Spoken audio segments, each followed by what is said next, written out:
Oi, que tipo de leitor de fantasia você é? Meu nome é Maísa, esse é o Porquê Leio, e como uma forma de trazer um conteúdo mais divertido, resolvi separar os leitores de fantasia em função de alguns livros. E bora brincar um pouquinho com os subtipos que eu criei por aqui? Antes de mais nada, recados rápidos. É a primeira vez por aqui? Gosta de livros de fantasia, de suspense e mistério, até mesmo de um romance, uma boa comédia romântica?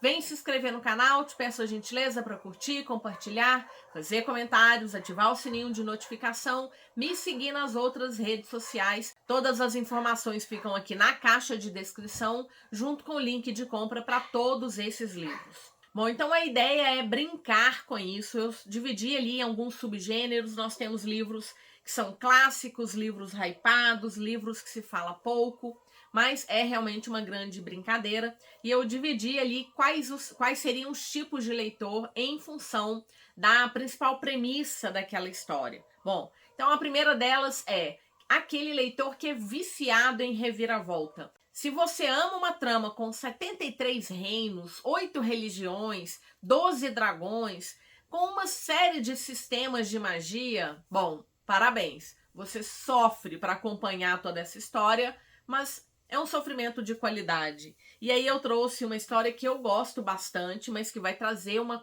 quantidade enorme de culturas, de religiões, de personagens, de tipos de dragão. O Priorado da Laranjeira, da Samantha Shannon, publicado pela plataforma 21. Aqui nós temos uma história que no Brasil foi dividida em 2 volumes. É uma história bem complexa, porque nós temos um mundo com vários continentes, então cada um deles tem a sua cultura, a sua religião, as suas crenças, algumas delas inclusive bem contraditórias, e com tipos de dragão. Algumas delas odeiam qualquer tipo de dragão, outras enaltecem um tipo específico, outras inclusive são de cavaleiros de dragões. Então há uma diversidade muito grande. E por conta disso, muita gente fica extremamente perdido no início da história. Isso é o normal. Ele é para aquele leitor que gosta mesmo dessas tramas políticas, desse grande panorama e que vai se deleitando com a história. E eu recomendo, se você pretende ler O Priorado da Laranjeira, já compre os 2 volumes, tanto a Maga quanto a Rainha, porque são histórias contínuas. A divisão aqui foi só uma decisão da editora. E depois a autora lançou também uma história que também foi dividida aqui no Brasil em 2 volumes e que se passa antes de O Priorado da Laranjeira. Gostei muito, foi leitura coletiva, foi a primeira leitura coletiva lá do Fantasticai. E, de novo, é uma quantidade enorme de coisas, gentes, tipos, dragões, mas vale a pena. Bom, a segunda categoria, eu chamei de treteiro estratégico. E eu pensei assim numa história que é fantasia, mas que é ficção científica. Então é para aquele leitor que gosta de tática, estratégia, ação, mas também quer diálogos afiados, que gosta de decisões morais meio ambíguas e que gosta de muita pancadaria dentro do sci-fi. E eu pensei em Guerra do Velho, do John Scalzi, publicado pela Aleph. Ele é o primeiro livro de uma primeira trilogia, depois tem uma outra trilogia. Eu ainda não tenho os 3 livros finais. Preciso finalizar a primeira trilogia, então eu li Guerra do Velho, depois eu li As Brigadas Fantasma. Tá faltando agora a Última Colônia.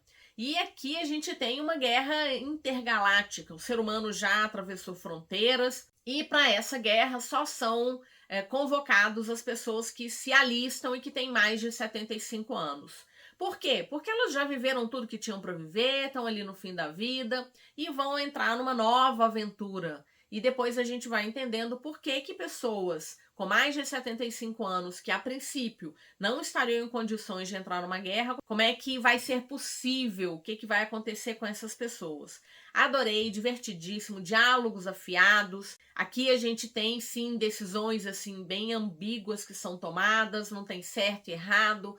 A gente se apega a uns personagens, perde outros, e vale dizer que uma personagem que vai aparecer aqui que é interessantíssima, ela aparece no 2º livro e o protagonista desse livro deve aparecer só no 3º livro. Adorei, preciso finalizar essa primeira trilogia, porque depois eu quero pegar os outros 3. Adoro a escrita do Scalzi, ele é assim incrível, é aquele autor que tá falando de ficção científica sem querer ficar te dando uma aula sobre o que está acontecendo. Você vai sendo levado e vai entendendo. E a gente vai fazer uma leitura coletiva dessa história no clube presencial aqui da Livraria Leitura lá do Pátio Savassi. Fica atento nas minhas redes sociais, elas ficam aqui embaixo na caixa de descrição. Se você tiver interesse, a gente vai ler toda a primeira trilogia. Bom, a próxima categoria, a brincadeira da próxima categoria é aquele que é o emocionado sofredor. Então você não está preocupado com a história, a única coisa que você queria de fato era abraçar aquele personagem, confortar, proteger com a sua vida. E eu tinha pensado em alguns livros, mas eu acabei me lembrando de um livro que, assim, destruiu meu coração, porque o que eu queria fazer era isso. Pegar aquele personagem, abraçar, tirar dali, porque... ai, como ele sofreu. Tô falando de Sem Coração, da Marissa Meyer, uma publicação da editora Rocco. Aqui nós temos uma história que se passa, um reconto de Alice no País das Maravilhas, e é uma história que acontece antes da história de Alice. Então a gente vai ver um pouquinho da Rainha de Copas antes de se tornar aquela rainha impetuosa, mandona, meio malucona. E aqui nós vamos encontrá-la, então, bem no inicinho, aquela pessoa encantada por cozinhar e que vai ali encontrar um certo chapeleiro. Bom, a gente sabe qual que é o final dessa história, afinal de contas, quando ela aparece em Alice no País das Maravilhas, ela tá bem transtornada. Mas a única coisa que eu queria fazer era abraçar o Chapeleiro Maluco. Ai, que história incrível! Ela é tão incrível que nós temos uma edição de colecionador que acabou de ser publicado pela Rocco, porque é uma das melhores histórias da Marissa Meyer, que é uma autora assim afiadíssima quando a questão são os recontos. Já li quase todas as histórias dela publicadas aqui no Brasil, mas essa daqui é uma das preferidas, sim. E eu queria muito essa edição de colecionador, porque essa é uma história muito especial e que dá vontade, sim, da gente abraçar e dizer que, bom, não dá para mentir dizendo que ia ficar tudo bem, mas... O próximo tipo de leitor de fantasia poderia ser o élfico sonhador. Magias elegantes, tabernas poéticas, nomes impronunciáveis. Pois é, você é o bardo do grupo. E para essa categoria eu escolhi Os Reis do Wild, do Nicholas Eames, publicado pela Trama. Porque aqui nós temos uma história tão divertida. E é isso, é um grupo de mercenários que já estavam praticamente aposentados, que tinham muitas aventuras aí nas costas, mas que acaba sendo reunido quando a filha de um deles está correndo um grave perigo. Então eles vão se reunir, vão passar ali de taberna em taberna, de cidadezinha, de vilazinha em vilazinha, misturados com uma série de seres mágicos para tentar ajudar a filha de um desses mercenários. E é um grupo de amigos que já foi muito amigo, que aconteceu uma tretazinha ali também, que eles acabaram separando, mas que são super divertidos. Boca Suja, nossa, eles são incríveis. Recomendo, já li o primeiro livro, já li o segundo livro, que é A Rosa Sanguinária, também uma história muito boa, com final... ai, talvez o segundo livro eu até poderia colocar naquele lá do Sofredor, mas Os Reis do Wild cabe super bem aqui, se você é do tipo que gosta, assim, de tabernas e uma coisa meio medieval e brigas e... é isso daqui, pode ler, recomendo. O próximo leitor é assim, tá no momento, tá no seu momento, o dramático do BookTok. Você gosta de romances, de DR, adora ser atropelado por plot twists, por dragões? Tenho certeza absoluta de que você sabe qual livro eu vou indicar para essa categoria. Claro que eu estou falando de Quarta Asa, da Rebecca Yarros, publicado pela Planeta Minotauro. Aqui a gente tem um dos livros, um dos grandes hypes do ano passado, em todo o BookTok. Então, muitas redes aí, as pessoas vindo indicar esse grande livro. Nós já temos 3 livros publicados, os 3 foram lidos lá no Fantasticai. É uma história que tem altos e baixos, mas ele é mesmo para quem curte um relacionamento tenso, de idas e voltas, quero, não quero, posso, não posso. Eu, sinceramente, fiquei com a parte dos dragões, que eu adoro, com a parte da política também, que é muito boa, e vou seguir lendo. Acima de tudo, porque depois que eu finalizei Tempestade de Ônix, eu encontrei uma pessoa falando sobre teorias. E assim, ficou parecendo teoria da conspiração de fato, sabe? Quando você vai naquele capítulo X e volta pro Y e vai lá no início e de repente você vai para a primeira frase do primeiro livro. Eu achei sensacional. Espero que isso se concretize, mas ele é mesmo para quem gosta demais do relacionamento desses dois. Estou falando sim da Violet e do Xaden, mas eu, por mim, estou aqui pelos dragões, assumo sem problema nenhum. Então aqui é o emocionado do BookTok, o dramático do BookTok. O próximo tipo, eu ainda não abri o meu box, por isso que eu não vou mostrar para vocês, vou deixar a capinha aqui. Ele é o nerd das runas. Um sistema de magia com regra, com exceção, com fórmula, com gráfico. Bom, você certamente faz as suas leituras com um grande esquema, organograma em mãos para não se perder. Claro que eu estou falando do grande escritor de sistemas de magia contemporâneos, que é o Brandon Sanderson. E aqui eu vou colocar o livro, o grande lançamento da editora Trama, que é a primeira era da trilogia Mistborn, que ficou só como Mistborn. Vai ter leitura coletiva lá no Fantasticai. A gente deve começar provavelmente na semana que vem. Para mim vai ser uma releitura, mas vai ser incrível porque agora eu consigo entender um pouquinho desse sistema do Sanderson, o que é essa grande galáxia chamada Cosmere, com as várias histórias acontecendo em vários planetas. Sou leitora das histórias dele em português, então ainda estou conhecendo esse grande mundo.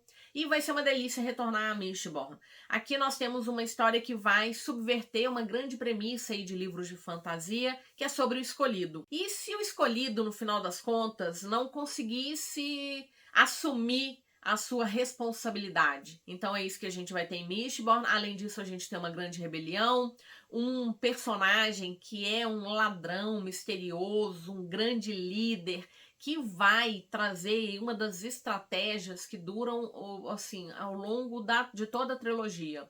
O Kelsier é realmente incrível.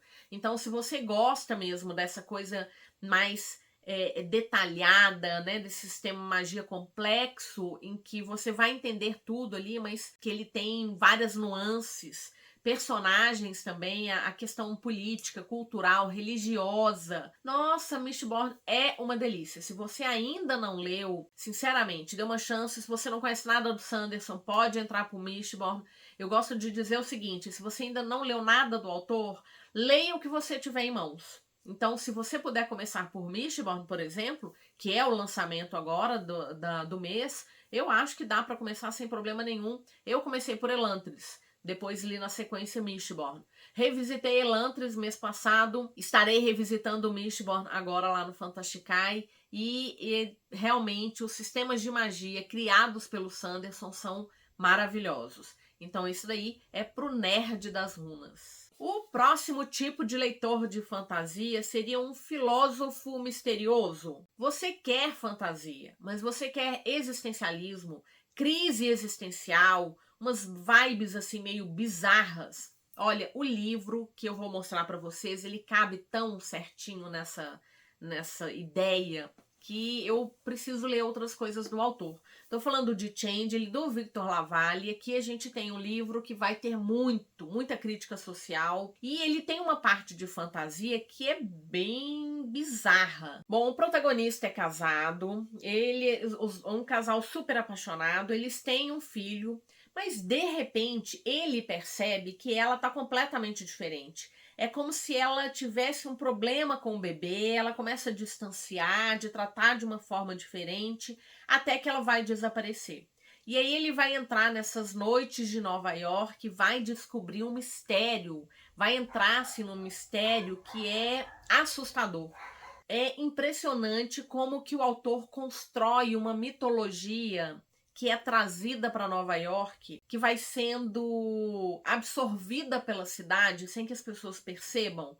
Nossa, que história bizarra! É um bizarro tão bom que o New York Times acabou fazendo uma lista das melhores fantasias do século XX, e entre elas a gente tinha justamente Changeling. Eu falei que eu queria ler outras coisas dele, porque tem um outro livro que eu comprei recentemente, também da Morro Branco, e que eu quero muito fazer a leitura. É um livro menorzinho, esse aqui é um livro mais extenso, mas eu gostei. Eu acho assim, recomendo também, tem mais de 500 páginas, nem parece, né, mas é um calhamaço.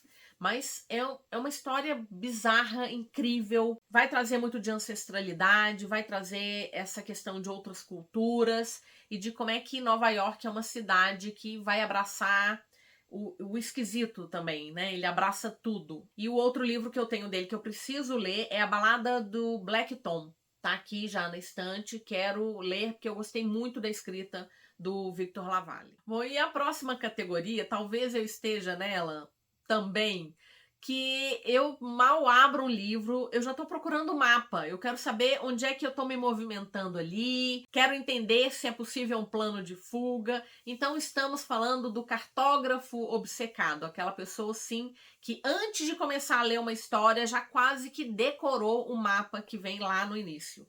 E para essa história eu escolhi O Feiticeiro de Terra-Mar, da Ursula K. Le Guin, publicado pela Morro Branco. Ele é o primeiro livro de uma série, eu nunca sei se são 5, se são 6. O fato é que eu já li os 3 primeiros, eu tô dando um tempo da série, porque eu gosto muito do mundo que ela criou, que é esse lugar que é chamado de Terra-Mar, que são milhares de ilhas, algumas delas inabitadas, outras com as suas culturas, a sua própria religião, seus costumes. E nós temos o surgimento de um protagonista que vai para uma escola de magia, mas talvez um pouco arrogante, vai acabar se metendo ali numa grande confusão e vai ter que ir em busca de resolver o problema que ele criou. É uma história com dragões. E olha isso daqui. A Úrsula, na nota da autora, a Úrsula comenta que ela primeiro desenhou esse mundo. E aí ela começou a pensar quem seriam as pessoas que vivem ali, o que elas fazem, o que está acontecendo. E aí, a partir daí, ela construiu toda essa história, que é magnífica, já é uma história clássica. E então, entre outras coisas, ela também introduziu um protagonista que é um menino preto. E ela fala sobre isso, né? As histórias que ela lia não tinha protagonismo negro, então ela começou a introduzir isso. A Morro Branco já lançou os 4 primeiros livros da série, então tá faltando 1 ou 2, agora eu tô na dúvida. Mas para quem gosta mesmo de mapas e de acompanhar ali a movimentação, eu acho que O Feiticeiro de Terra-Mar é dica certeira. E aí, você se identificou com algum? Com mais de um? Me conta nos comentários com qual dessas histórias ou dessas características você se identificou. Manda para aquele seu amigo que também gosta muito de fantasia, que está sempre procurando mapas, que está sempre buscando indicação no BookTok. Bora levar esse vídeo para mais leitores do gênero de fantasia. Antes de finalizar, aquele pedido de sempre, usa meu link se você pretende comprar qualquer um desses livros ou qualquer coisa lá na Amazon.